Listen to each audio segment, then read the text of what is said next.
A note. Following advice from work-life imbalance may lead to action being taken by HR, your family, the authorities, or higher powers.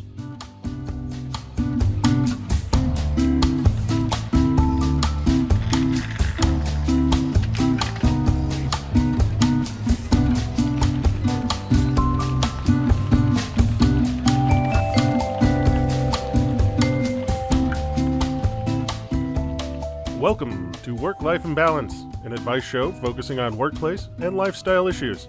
Any resemblance to actual advice, living or dead, or actual wisdom is purely coincidental. I'm your monstrous manager, Frank Eastman. And I'm your lovable office companion, Derek Lewis. Today we'll be talking about touchy office topics in the deep dive before we address some audience questions and issues from the internet. But first, time for the Daily Stand-Up. Daily Stand-Up. Indeed. Hit me, Frank. What you got? Pollen. We all have plenty of that. Let's do something else. I don't know. I figured we can talk about the thing that is coating everything outside. What I lovingly refer to as the great seasonal tree bukkake. I knew we were to get into to some sort of tree semen joke at some point. Indeed. Yeah, it every year it just becomes this. Is this regional? Like, is it only us, or does the entire country experience this? Like, is this something that only Southerners or folks around pine trees will get? We get it pretty bad around here, but it happens, pretty much everywhere. But outside of the Southeast, I have not quite experienced the sort of explosion that we get every year. Right about this time, where it's like literally for weeks on end, you just go outside and like you could have washed your car yesterday and it is now bright yellow with pollen. At least there is something to some sort of silver lining to all this, is that you pretty much don't have to wash your car for like a month at minimum, because there's no reason. Like, everybody understands, like, if your car is like covered in mud and just, random detritus and whatnot, they're not going to judge you, because they know that it's also covered in like an inch thick layer of pollen, and there's no reason to go wash it off, because tomorrow it's going to be right back as thick and as nasty as it was the day before. So, I mean, that's nice, but I mean, it's unfortunate that, that pollen is not some sort of like intoxicating substance, because you could just go do lines on your car all day. I would be high as a kite 24/7 for months on end if that were the case. Instead, they just congest you and give you horrible sinus infections. Oh, jeez.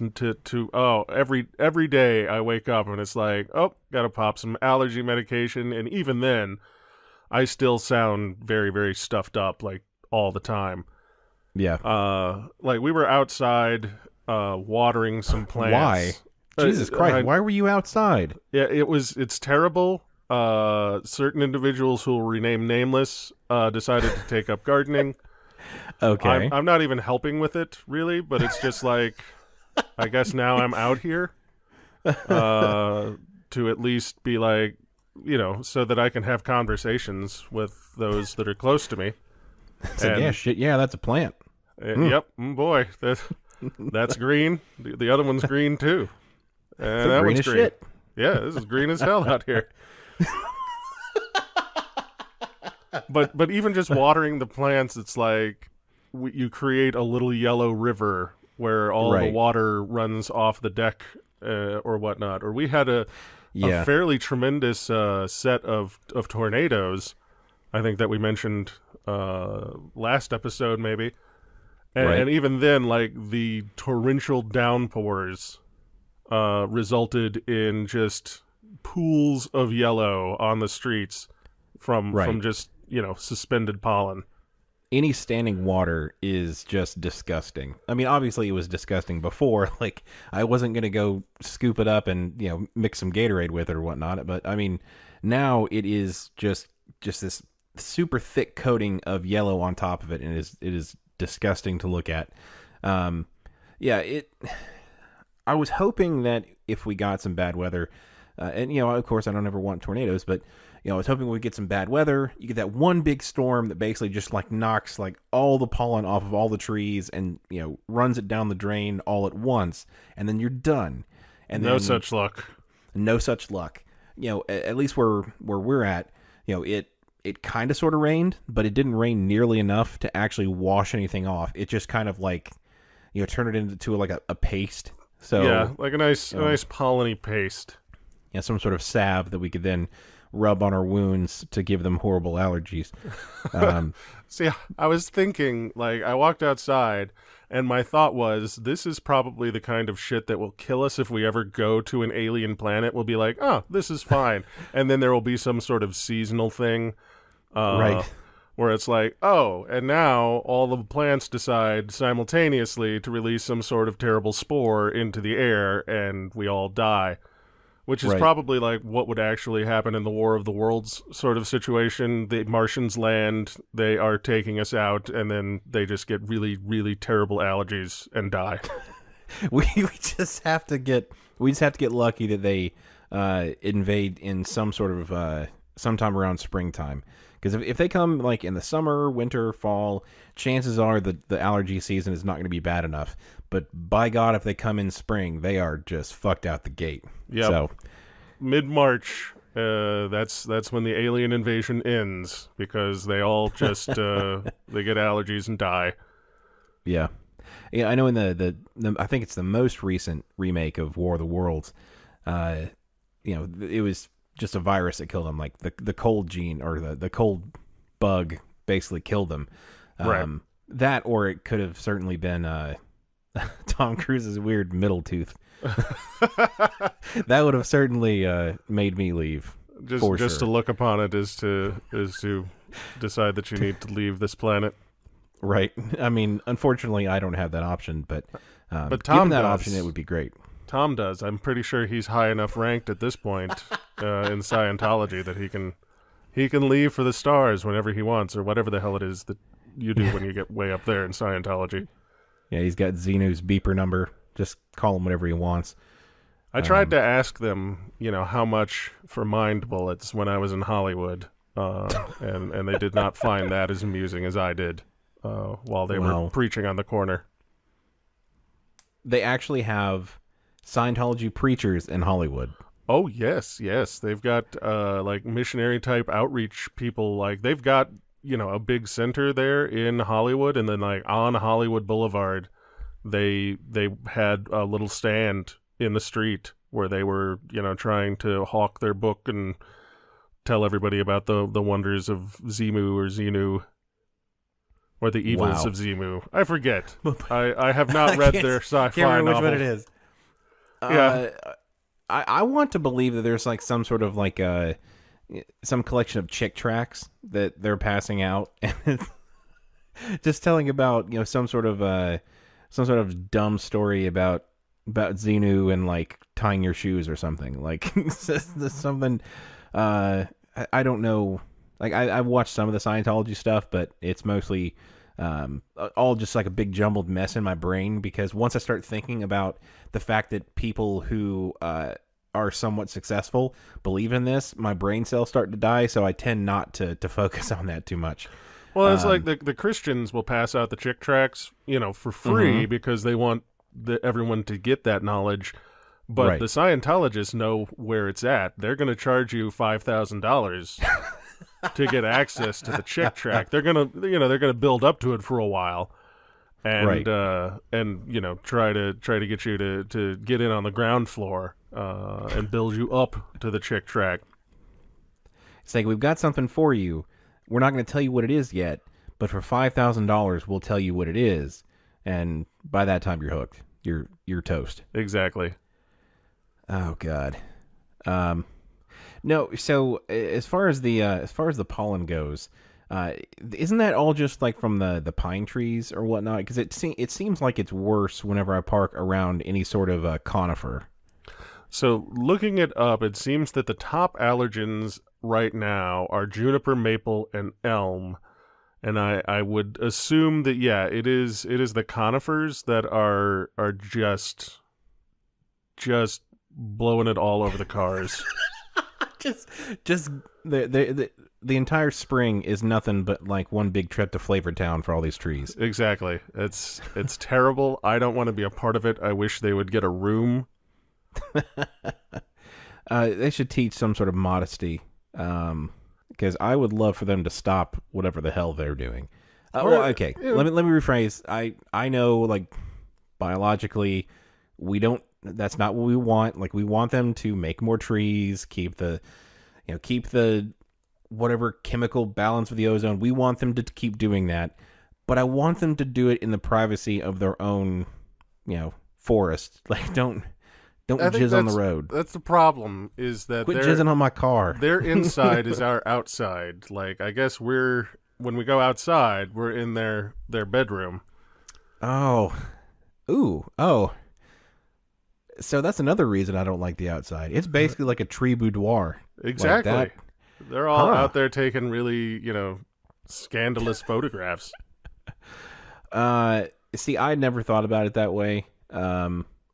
It's not like I really needed a whole lot of other reasons to not go outside, but that's definitely one of them. This is the kind of shit I think about. That tomorrow, the pollen is supposed to go to 11. Oh, why? There's just pollen.com. Is there some sort of like pollen forecast? There is. There are multiple types of pollen is. forecasts out there for the pollen allergy sufferers to get their hands on. It's not like you can do a whole lot about it, but I guess it's, kind of like the weather forecast, I suppose, where at least I know I'm going to get wet tomorrow. Right. So at least I know that I'm going to be congested and unhappy tomorrow. So don't plan any opera tryouts or anything, because you're going to be just plugged up. But then again, yesterday was an 11. I think it just is 11, the whole way out. It's less of a forecast and just like a static web page. It just says, shit's real bad, yo. Yeah, it just says, I'm so sorry. But what would they apologize for? Like, it's not like they're necessarily controlling the pollen, because if they are controlling the pollen, I need a phone number. I have some here's very the strong thing. words. Many of these are brought to you by allergy medications.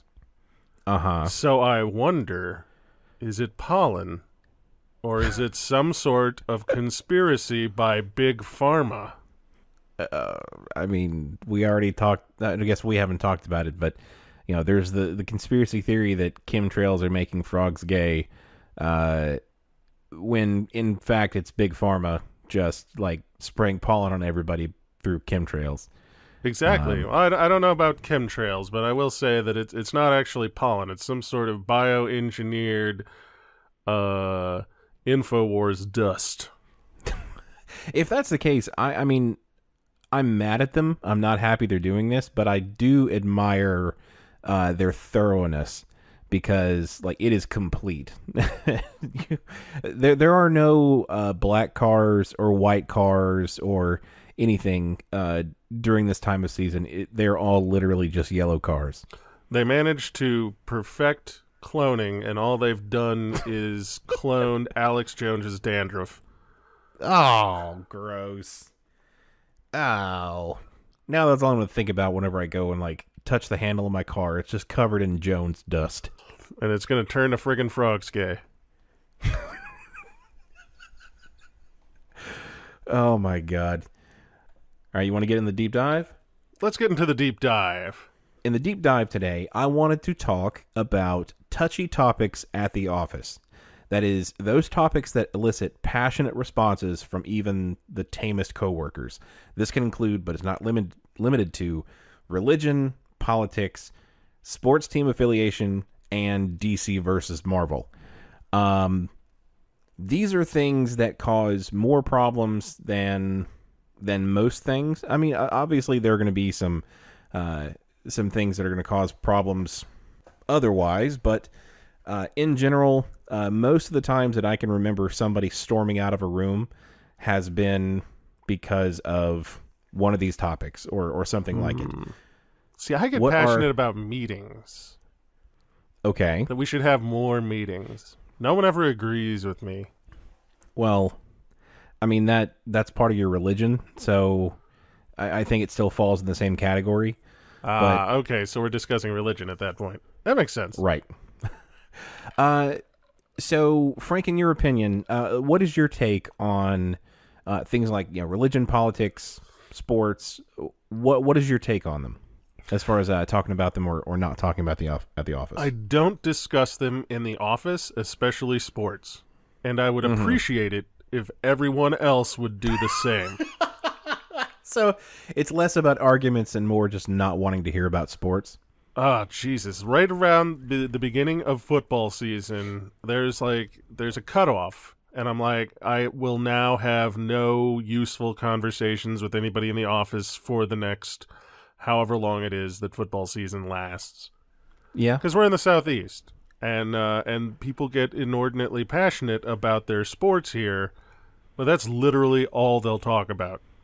Yeah, and I think that we are kind of an odd microcosm because we have like the Atlanta Falcons and the Dolphins in Florida and whatnot. So we have like some sports teams in the region, but we have none in our we have no like NFL sports teams. That's because they can't get a toehold. We've got the University of Alabama and Auburn. Mm-hmm. And everything else is just is completely irrelevant for the people that live here. Right. And that is definitely enough. Like that has taken up the headspace of literally everybody to the point where, and I worked several jobs in the Birmingham, Tuscaloosa area, and every single one that I've started at, while introducing me to the team, somebody has asked me my team affiliation, whether it's UA or Auburn. Obviously my alma mater was UA, so I am partial to UA. I'm not going to wear Crimson Tide sports paraphernalia on, frankly, just because I don't want my car to get keyed. Like, especially since I'm kind of in enemy territory now. Like, I think in Birmingham, by and large, there are probably more Auburn fans than there are Alabama. I was going to say, Derek, I went to Auburn. That's it. Podcast is over. We're done. See, I would have been afraid of that had I any indication that you cared about sports whatsoever. But no, I mean, it's a running gag because, with the very few exceptions, everybody leans one way or the other. Some people very hard. Some people are just like, I picked one once, and that's the one that whenever people ask me, that's what I tell them. You get several of those because there are people like you who could not give two shits, and that's perfectly fine. But back to kind of the original point is that when you start getting two people of opposing sports teams in a room and actually have them talking about sports, it can get really nasty really fast. And I mean, that's a good way to shut down meetings, because I mean, literally, people will toss barbs across the table. Somebody be making a point. It's like, that's stupid. He's an Auburn fan anyway. I mean, so they will literally just like use it as insults. I've seen it, and I've shut it down before. Yeah. I think people are a little more free to talk about sports and give each other like the rivalry is real, and some people get completely psychotic about it. Usually Alabama fans. Hey, when you're a winner, you get passionate. I guess. But I don't see, like, I see that talked about a lot more often than religion or what is the other because one? I mean it basically is a you have your actual religion, which like 90% of it is Southern Baptist, but then you have your secondary religion, which is Auburn or Alabama. Like that is basically how it goes. So it's talked about more frequently, and unlike with religion, like people sometimes can talk about, ooh, the Iron Bowl was really good. I really hate you guys did that, but good on you. That kind of shit. Sometimes it happens, sometimes not. However, with actual religion, there's a lot less wiggle room for common ground, especially in the area that we find ourselves. Around here, definitely. So religion, one of the things I don't talk about. Politics, I don't talk about that in the office either. I think that I find that I like to discuss with people and actually change minds and things like that, or maybe even learn something myself, because I know that I'm, I didn't really care about politics until 5-10 years ago, maybe a little longer than that, but so I have a lot to learn about the history of things and whatnot. So I'm always kind of a little bit of a sponge when it comes to that type of stuff, but with like the eras of like fake news and things like that, and all these things that are like proven to be false being circulated on Facebook and all over the internet, it really is becoming, one person says something and then everybody in the room pulls out a knife and stabs them. Like that's how it's become. It's just the psychology behind it is fascinating, and I know how you can approach people to have a political conversation that will cause them to change their minds. Honestly, okay. I just can't be fucked to do so. Like, it's really time consuming and involves a lot of emotional labor that I'm just not willing to put in. I mean, and I guess that kind of goes along with like your general theme of not really like putting time into your coworkers other than purely as stimulus to get them to do what you want. I put time into all of my coworkers. That is my job. Well, okay. Well, you put time into your coworkers, but the moment that somebody starts getting close to you, you push them away, and it's true, Derek. That's really what there's a that's wall really what there. all this was about. This was just a ploy to get you to open up and become a hugger like me. I don't think there's any way that I can, Derek. That ship sailed long ago. I've been hurt before. Okay, that's fine. No, but that makes sense because at the end of the day, that you actually make a very good point. Wait, well, I don't mean it like that. I'm not saying like every once in a while it holy happens. Fuck. Holy fuck, you made a valid point. Broken clock, right twice a day. But no, that's actually a pretty astute observation I hadn't thought of before, is that when you are at work, you are there to work. Like, you are there to get paid to do a certain job. So unless your job is to sit around and talk, like just do random banter with people. Mine is, but go on. I know what you're talking about. You shouldn't be, like you said, investing a ton of time into changing somebody's mind about a non-work related topic, because that's wasted effort towards what you're getting paid for. Obviously, that there's a lot of things that can be put in that category. Surfing the web and doing other dumb shit at work. That could also be not working towards the goal, but yeah, it's not really your job to sit there and change other people's mind at work. And if you're not trying to do that, then all you're doing is just arguing and making people pissed off, and that's not right either.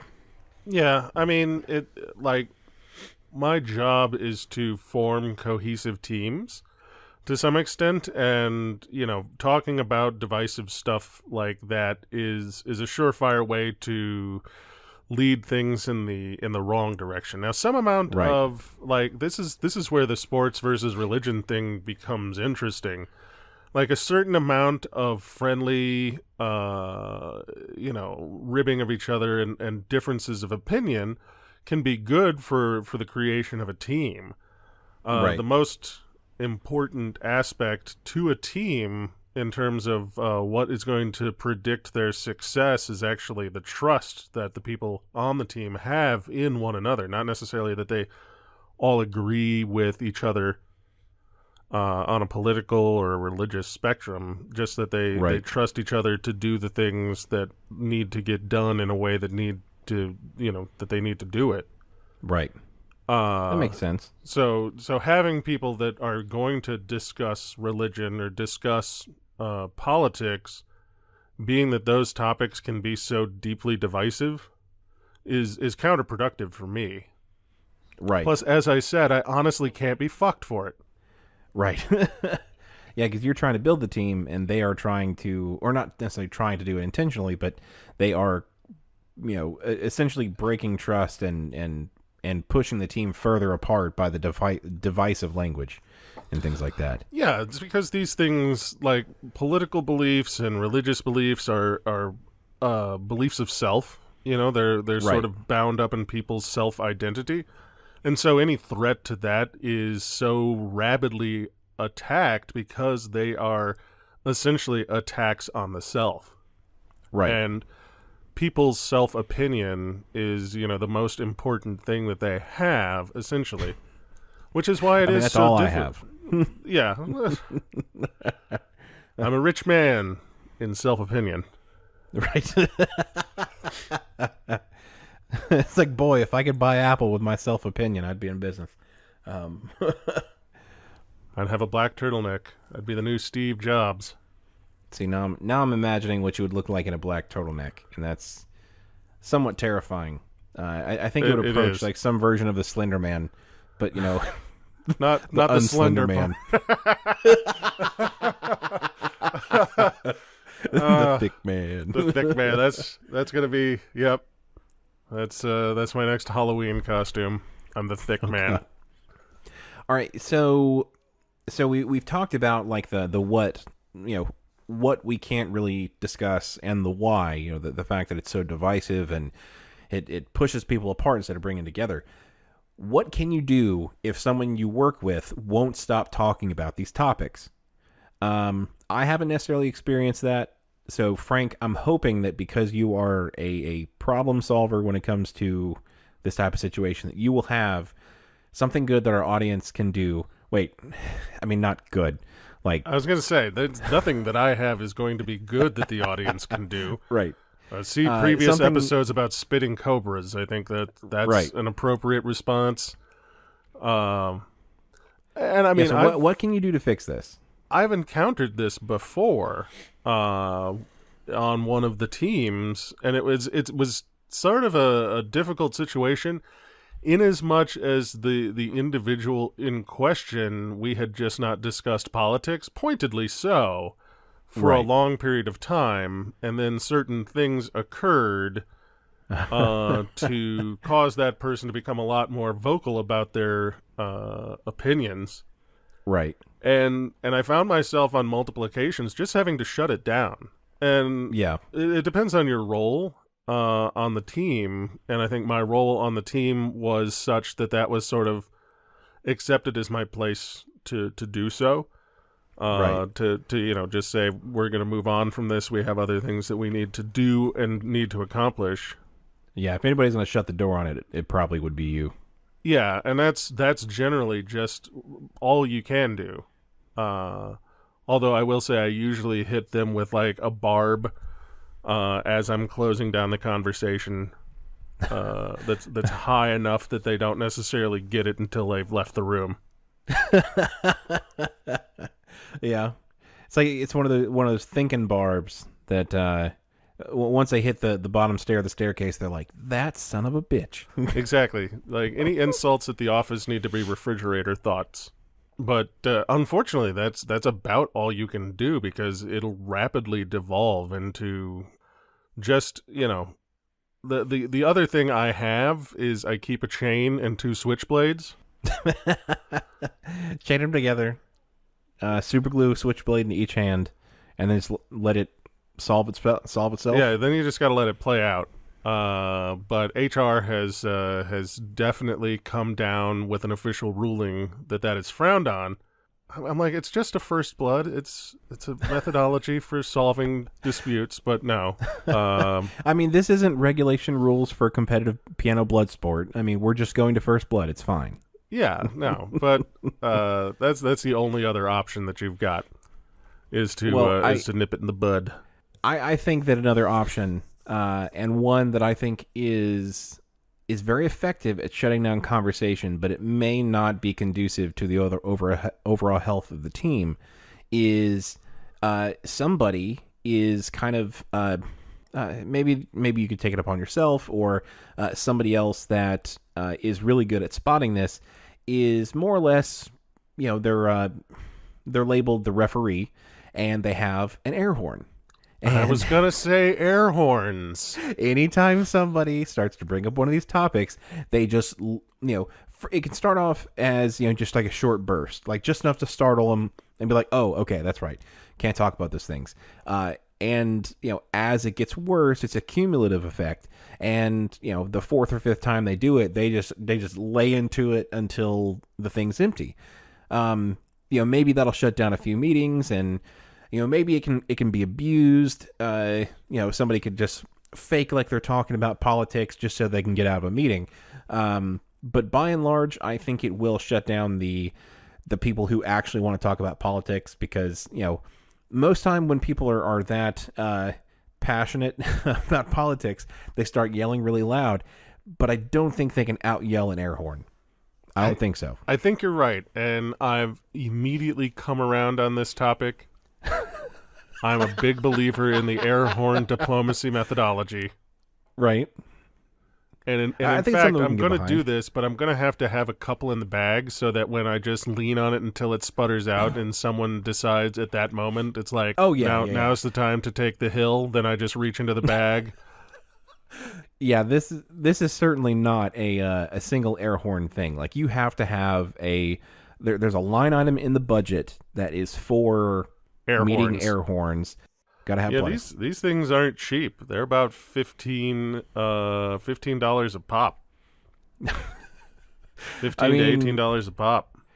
I mean, I can see why, because it's got to be kind of expensive to record somebody yelling for that long, and having whatever device they use to kind of capture that scream. It can't be cheap. It got to run on like ectoplasm or something.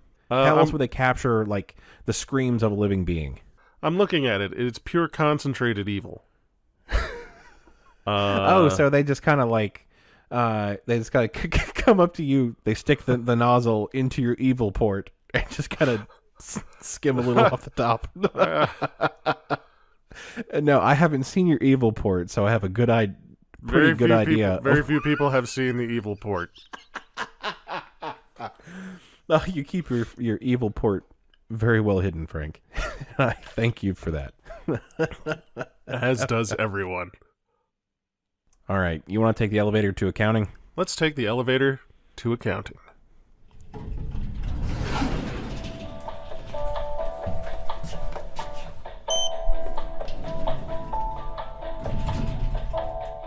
All right, so we've got a couple of people to talk about. That we do. Yeah, just want to take a minute or two to give some shout-outs to some great podcasts that have been very supportive of us over the last few weeks. The first is the What Does It Matter podcast. A guy named Sean Faust runs that podcast, and he's got different hosts that come along with him every week, but it is a raucous good time. He's a really great guy, and he's got some fantastic, funny commentary that you really don't want to miss. You can check him out at WDIM podcast on Twitter.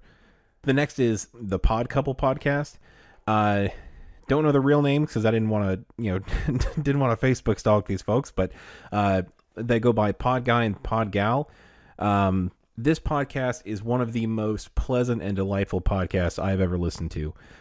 They have super funny people on there. The two of them are super funny and super delightful, and it's just a wonderful listen. And I recommend it to anybody who wants to just sit back, relax, and listen to just some really good banter and storytelling and whatnot. I'm immediately suspicious, though, Derek, because they're so nice and they're pod people. They may actually be pod people. I can neither confirm nor deny that. It says it on the tin. That they are at the Pod Couple on Twitter. Then there is a podcast called More Gooder Than podcast. It's Chris, Donnie, and Corey. I think they're part of the Podfix network. But but just three guys that basically, it's a really interesting format. They each take different opinions or different positions on a particular topic, and then each of them argue, play devil's advocate for their side of the argument, and then at the end they decide which is more gooder. Really interesting format and lots of hilarity. It's pretty wild time. So it definitely is one that you should check out. It is at MGT Podcast on Twitter. And the last one I want to give a shout out to this week is Super Movie Bros. Jay and Dave are two great guys that have fantastic voices, might I add. Super delightful and just a super easy listen. And they talk about, just whatever they feel like talking about, basically. There's some other, movie-related topics and things like that. But honestly, just listening to them talk about, they could read a takeout menu, and I probably wouldn't care. Pretty great one overall. They also make a lot of cocktails based on movies. So they'll make some for, I think they made one for like the Temple of Doom, and they made one for the Mario Brothers. They made one for... Oh, God, I don't want to drink that. No, it actually sounded really good. The picture, you can get to it from their Twitter, but they have a list of movie cocktails. He sent me the link, and I swear to Christ, it's in there somewhere, but I can't be arsed to go find it. But basically, he's got a lot of them posted up, and I mean, it actually, like, the drink itself is great, looks great, but no, the movie obviously was terrible. It might be based on the video game. I don't know. The movie was supposed to be based on the video game, but if I remember the earlier mid-90s correctly, it was quite possibly the worst thing that has ever been committed to film. So I'm going to assume that the drink is just do shots of Everclear as quickly as possible. So that you don't actually remember the movie when you watch it. Exactly. No, and they are at Super Movie Pod on Twitter. So go check those out. They're all four of them. They're run by just a great group of people. Have, like I said, been really supportive of us, and we're very thankful. And who knows? Maybe they'll appear on our podcast, or we'll appear on theirs. We would love it. So yeah, go check them out.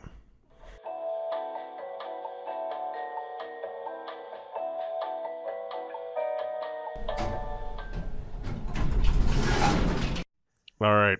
Would you like to get to an audience question? Let's do that. My former coworker / teammate has become my teammate / supervisor, and it kind of sucks. She appreciates things she does well, but doesn't have a ton of patience for people who don't share those skills.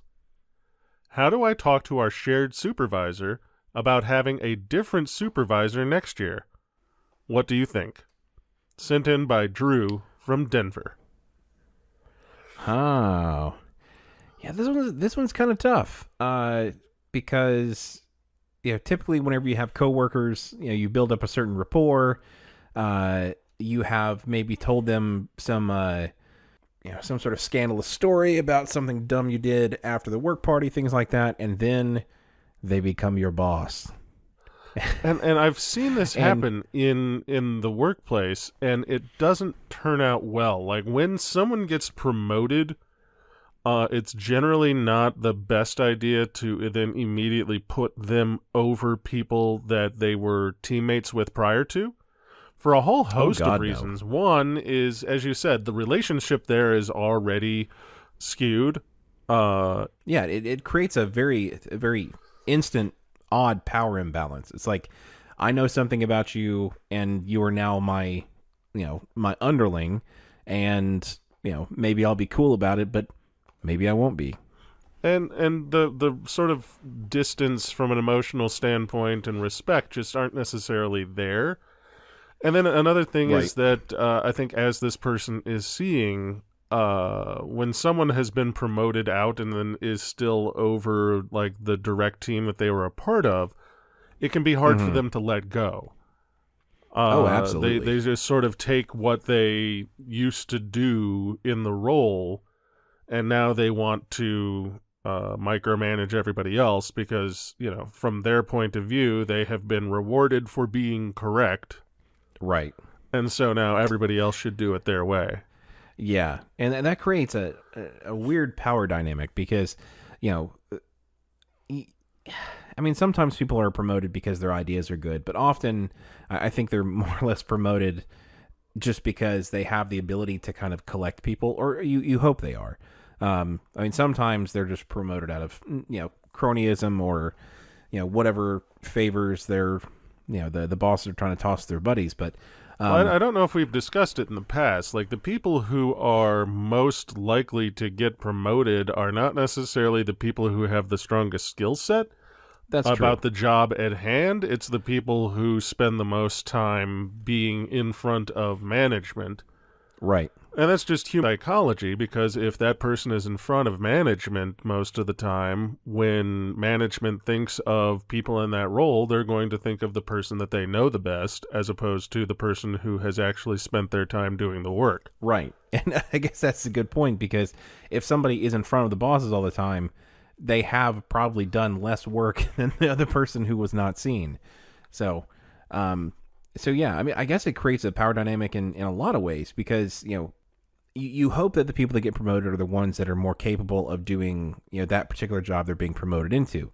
And that's a matter of opinion from everybody involved. The people above, they have an opinion on who's going to be the best, and that's, that may or may not be correct. But the people that are in that same pool of people that that was promoted from, those people also have a very strong opinion over who should be doing that role. And if the person that got promoted is not the one that they think, that's going to lead to some discontent. I'm guessing you've seen that before multiple times. I've seen it before. I've been in that situation before.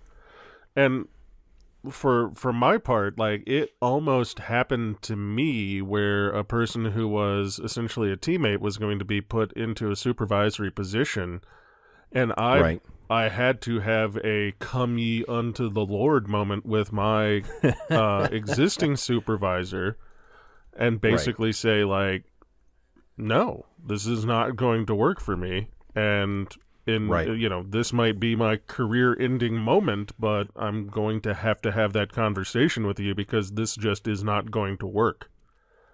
Yeah. So, make that decision if you want to make that decision, but understand the ramifications of that decision are going to be me with my resume in a t-shirt cannon,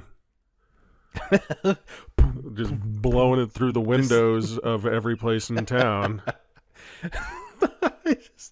Maybe that's not the best idea, but just taking out windows up and down the street.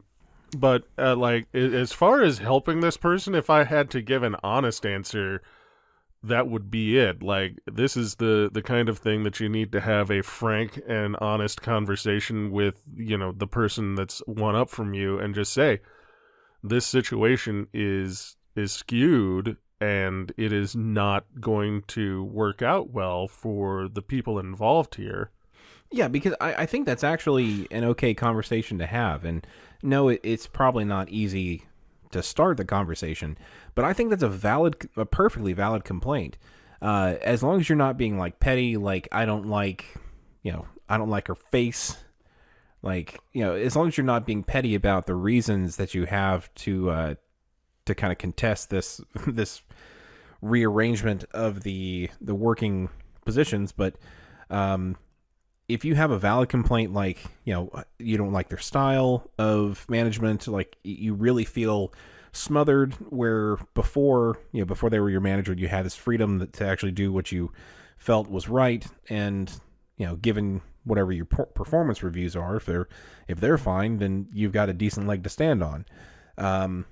If now that they've become your manager, everything feels off, I think that's something that they need to know, because these are some things that they may not have known. They may not have known the management style of the people they were promoting, and it's probably valuable to them to know, okay, like, are you the only person that's experiencing this? If you are, maybe you won't get any relief, but if there are other people that are feeling the same thing you're feeling, then you may be the one to make it better for everybody. And I say, Yeah, definitely speak up. Do it tactfully, but definitely speak up. Yeah, and I mean it's a difficult conversation to have, but it's definitely in most organizations that are big enough to do so. It might not be immediate, but if you come to someone and say it's nothing like I dislike this person, but we just have a deep disconnect in management style or work style, and I would like to be shifted to another team. My experience is that unless you have singled yourself out as some sort of troublemaker, they will try to accommodate you in as much as they can. Right. If it's a healthy working And see, environment. now- Sometimes it's not a healthy working Right. environment, and at that point they'll, have a conversation with the person that you don't want them to have a conversation with, and just make things immeasurably worse. Right. But, in that case, hopefully you can find another job.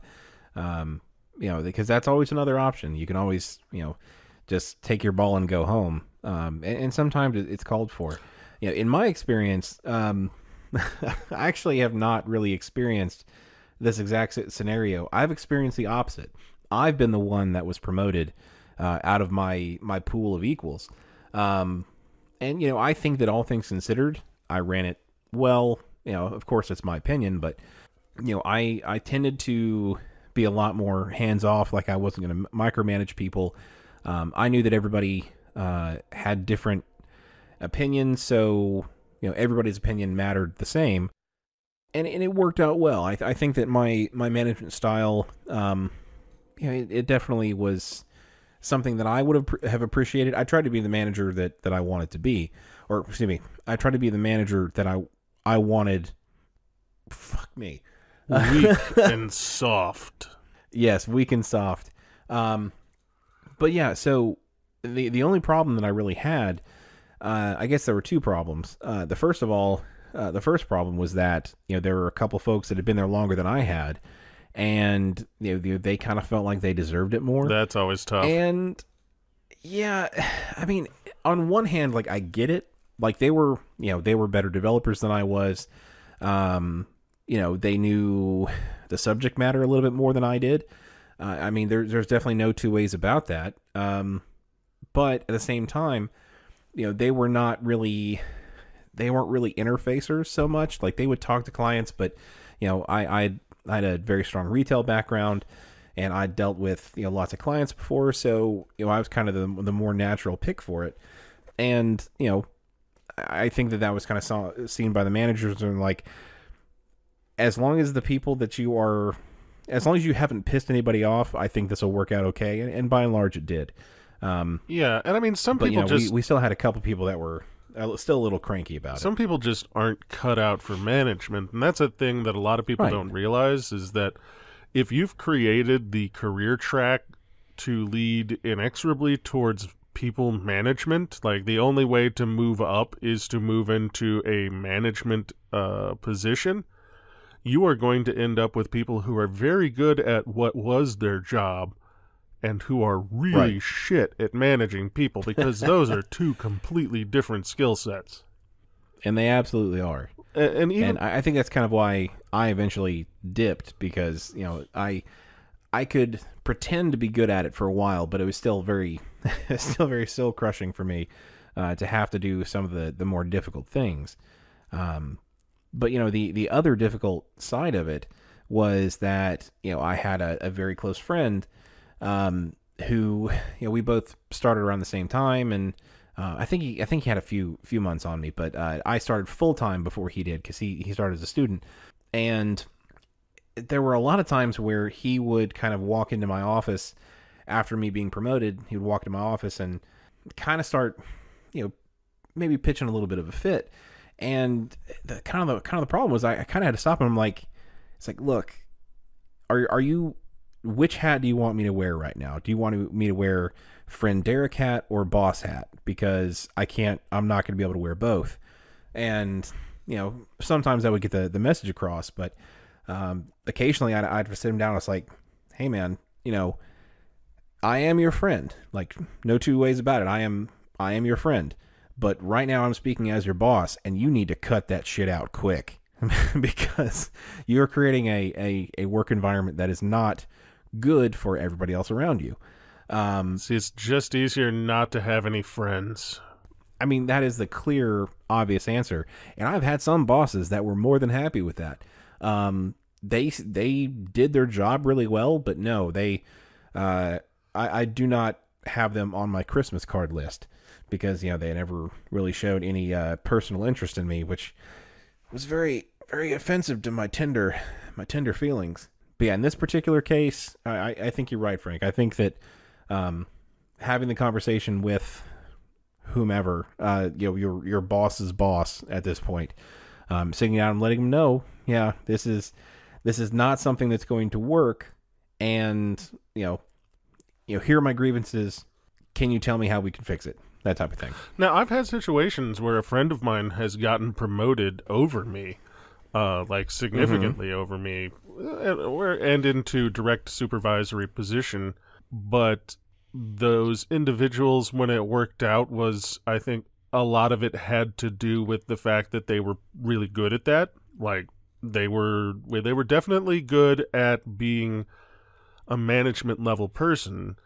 And we were able to have, sort of a good working relationship. And they knew and I knew, because here's the thing. I tend to take a very servant leadership sort of position on things. And that goes upstream too. And so, more than once I would walk into the office and be like, here are some problems. Heavy is the head that wears the crown, baby. I'm out. That's your shit to deal with. Damn. So you just walk in, lay out a bunch of problems, and drop the mic. I mean, and that's because, honestly, that's what I see the role of people in supervisory positions to be, is they should be solving problems for the people under them to enable them to get more work done. So if the person that's in a supervisory position is largely there for glorifying themselves and making themselves move farther up the ladder as quickly as possible, then on the first hand, they're probably not going to be a friend of mine. Right. And if they prove themselves out to be that kind of person, they won't remain a friend of mine. But those were the rare sort of situations where a person who had been, at this level had then come up above me. But I guess maybe I was able to take it in stride to some extent. But also, as I said, they were skilled at it, and they recognized that, when I walked into the room and dropped work in their lap, that was the way it should go. Like, that was the direction that work should flow. Like, I should be doing things at my level to get work done, but they in turn had things that they had to be doing at their level. And we had a strong enough working relationship prior to that point that we were both able to do that without egos getting in the way, I think. Want to take an issue from the internet? Let's do that. All right. This question is from Ocelot123. And they misspelled Ocelot, which is unfortunate. Hold on. You still there, Derek? Yeah, I'm still here. Okay. Sorry. I was like, it has suddenly become silent. It's like Ocelot123 just broke through the door and strangled you.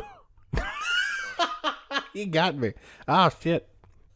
Today on my day off, I unexpectedly got a call on my personal number from an end user of our software. This user belongs to one of our clients who have over 100,000 users.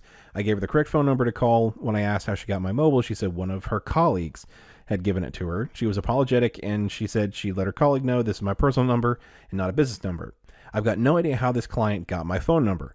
To my knowledge, I've never spoken to her colleague, and I definitely don't ever give my mobile number to clients. Ever, as we have a dedicated business phone number, I can only assume one of my colleagues gave it out, although I don't know who it is at this stage. If I find out who gave my personal mobile phone number out, what do I do? How do I get this investigated? Is this an HR thing? Yada, yada, yada. Oh, this is a throwdown. Yes, this is. This is fighting voids. I agree 100%. Now, I've run into this situation before. It was less like an IT support situation. I guess it was sort of IT support, but it was a client relationship specialist that would do this kind of stuff. The what we would call an account manager or a relationship manager. Right. And that was because like that person is responsible for making the clients happy. And so at whatever cost. Yeah, they will throw you under any bus that they can find, trains that are running, whatever, to sort of support the relationship that they have with that client. And so more than once I have experienced where that relationship management person has been like, here is the personal cell phone number of someone who can solve your problem. Jesus. Like after hours on a holiday, we're gonna call you up while you're at the beach, and try to get you to solve it. Because if there's one thing I want to do at the beach, it's talk to an irate client to solve their problem. Jesus. So here's what you do: you figure out who the person is, and then you get your hands on their business cards. Once you've got your hands on some of their business cards, usually you can get that kind of thing off their desk. Right. Just go by and steal, a couple dozen of them. You go to another town somewhere, specifically a town that's got a significant business presence. Okay. And then you go around dropping their business card in every single one of those little fish bowls at restaurants they have, where companies that are trying to sell stuff, like the company will come in, they'll put like a little fishbowl or other collection box or something there. Yeah, I've seen those before. Drop your gift card or drop your business card in here for a chance to win like a free drink or something. Yeah, get a free meal or a free drink. Here's the thing about those. What those actually are, that's a sales guy tactic. They will buy you dinner while they give you a sales pitch. Oh, so yeah, it's like the cost-sharing free vacation type thing. And like any sales guy is going to be just absolutely rabid about follow-up. So you just drop like a dozen of those cards in those things, pepper them across multiple cities if at all possible. And this person is going to have their phone explode. Oh, man. Now, this is a strategy I can get behind. Because this is not something that's going to happen immediately. Like, this could take months to resolve. Because, some people are going to be very rabid about it. They're going to call them the next day. But there are some that are probably going to forget about that jar, in Lenny's Deli, several blocks down. And then once they go by to pick it up, several months later, the calls start all anew. And it's difficult to get out from under that once you've got it. I've seen people have to change their phone number. Oh, my God. Oh, I see. I didn't even know what that was about. Like, I thought that whenever you drop your card in there, it would be like, put you like on a mailing list or something for that restaurant. I did not even consider that it could like basically be checking the box on, like robocalls, like not necessarily robocalls because it's probably actually salespeople, but it's giving permission for people to harangue me via phone. Oh yeah, you win a free meal. Everybody's a free meal winner. To get the free meal, you've got to sit there and listen to a sales pitch, and they will call you constantly to try and give you that free meal. Oh, and see, I think sometimes that would be okay. It depends on where it's to. Like if they say, "Hey, meet me at McDonald's for that free meal," I'm like, nah, I don't think hearing your pitch is worth that. But if you like say, "Hey, let's go to the steakhouse, let's get a couple of ribeyes," I don't care what you're trying to sell me. You can try to sell me, two-sided ripped dildos, and I wouldn't necessarily care. I mean, maybe that's why I'm there. Maybe the food is secondary to the two-sided ripped dildos. Do tell me more. While we have this second course. But yeah, that's the nuclear option. But I will say that, yeah, it is 100% someone who the suspect list is either people that you have upset or don't like you at the office, right, or some sort of sales-facing person who's there. Yeah, I was leaning more towards the other one of a coworker that was mad at you about something. Maybe maybe you got to the last bag of Cheetos in the vending machine and he was really upset, just really steamed, and so he just sent an email to all the clients with your personal mobile number, and you started getting phone calls the next day. I've never seen that happen. Most of the time, it has been the situation that you're describing, or like there was one time where a coworker of mine had put their phone number deep in a thread of emails, and we were like on like the 12th or 13th reply, and so then our boss just like forwards the whole thread to a customer, and there was a lot of good information in there, but there's also my buddy's phone number, and so all of a sudden, I think they gave it a couple weeks, but then from that point on, we'd be hanging out on the weekends, and all of a sudden his phone would start ringing, and it was that client. I was like, oh no, this has become a pattern, and he'll answer it, and he would actually like help them over the phone, and I'm like, well, you're just reinforcing the behavior now.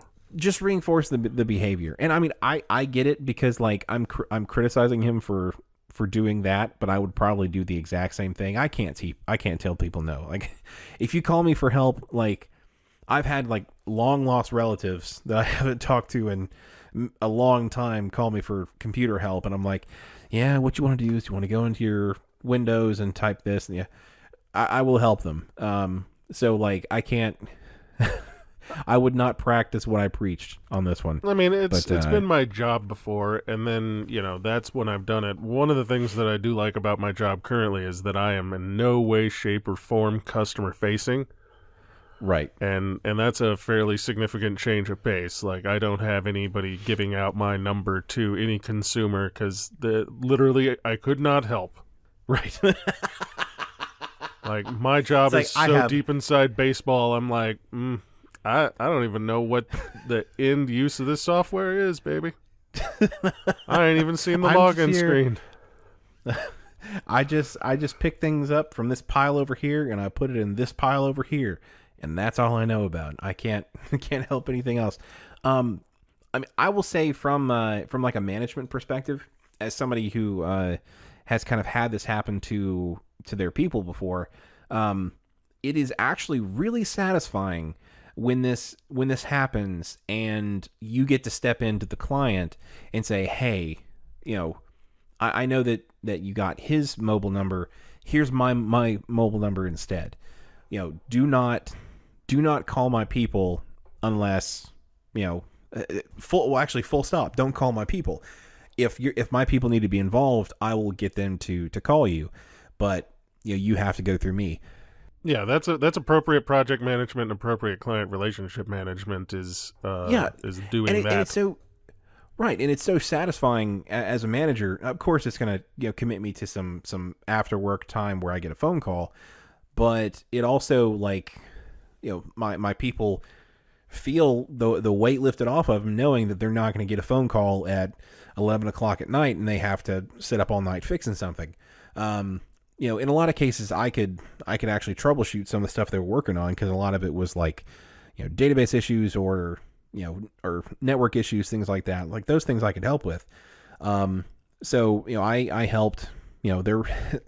I forget what it might have been spring break, because it was at the university, but everybody was gone from the office, and I had clients calling me, during spring break. I wasn't gone anywhere. I just do staycations. I don't necessarily go anywhere.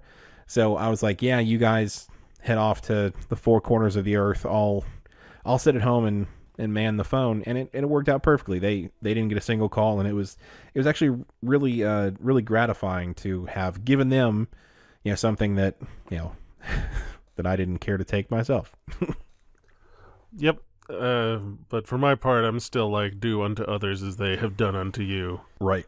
And take this take this guy's number. Yeah, because I was going to say that was the nuclear option that I suggested. Right. The thermonuclear option is that you take those cards and then you write his personal phone number on the back of them. Right. Before you go dropping them off. And then he's got to change his number. Oh, so they get both the business and the cell phone number. Yep. Oh, boy. That one you can never let anyone know that you've done it, though. Because that That is the devil's path.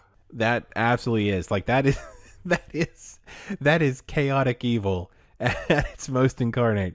Like that is fully embracing the darkest sides of humanity if you do that to somebody. But like from an HR perspective, like is that something that HR would need to be involved, or is that just like a hey, don't be a douche type of thing? I mean, if you could prove that you had done it, but it's very hard for them to do so unless they like manage to get video records from restaurants somewhere showing you dropping the cards off. The key is never to admit to it, because I guess it could possibly be some sort of HR violation to have essentially call bombed someone. Not exactly a situation you want to have to go into explain to bosses and or HR personnel, but if you can pull it off, maybe with some sort of clever disguise, things like that can be very satisfying in correcting this behavior, or at least payback for said behavior. This is why I keep a trench coat, a fedora, and dark glasses in the car. See, I thought that you were just building up the confidence to embrace who you are on the inside and wear that to express it. I didn't realize it was a disguise. It's my flasher outfit. Okay. I take that back. Do not embrace. Abort. Abort. Do not do it. All right, Derek. Want to punch the clock? Let's do it. If you have any questions you'd like for us to answer on air, send them to questions@WLIcast.com. You can also visit us on Facebook at facebook.com/WLIcast or on Twitter at WLImbalance and use the hashtag WLIcast. This has been the Work-Life Imbalance Podcast. I'm Frank Eastman. I'm Derek Lewis. And with that, I think we're going to have to transfer you. All right, Derek. Hold on. What? Would you like to go? No, I wouldn't. What? I got a drink, Frank. No. All right, just a second. Let's take drinks.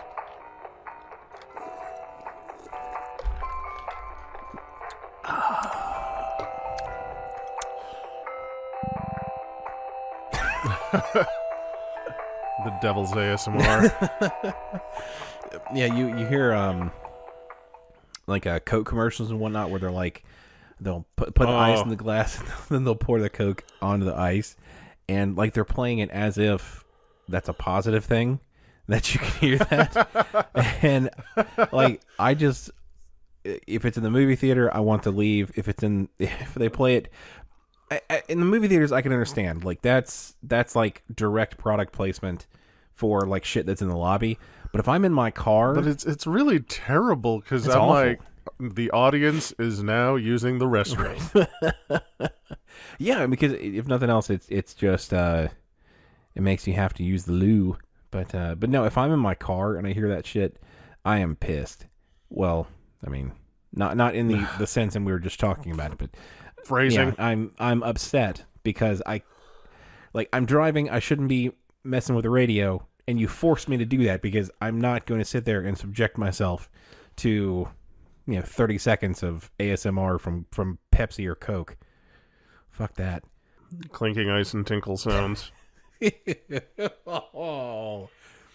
Oh, that's gross. Now I'm gonna imagine they're putting ice on a glass and then peeing on it. Are they not? You can't tell, Derek. You can't see it. No, I can't. I can't see it.